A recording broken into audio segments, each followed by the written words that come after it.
We have been developing a solution for FabLab co-creation kind of a task. So how people can collaborate with VR, XR, different mediums in FabLab kind of an environment.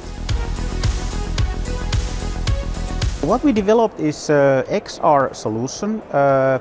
We have a student that can create a 3D model, and then we have an instructor. So together they can collaborate, they can design, they can review the designs, and when everything is ready, they can finally print it with the 3D printer.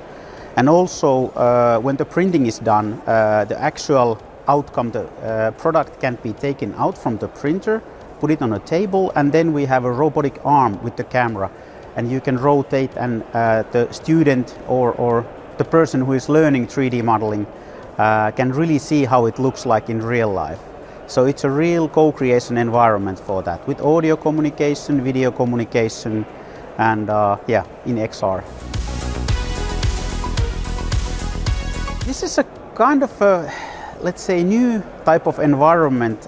We have a combination of tools there, so you can be there in a MetaQuest VR headset, XR headset, also with Apple Vision Pro. So we have a support for multiple different devices, and it's based on WebXR. So basically you are browsing and going to a web page with the headset. You can do the co-creation and collaboration in there. But if you don't have the headset, you can also use your browser. So it's a real kind of an open environment for this kind of a co-creation tasks.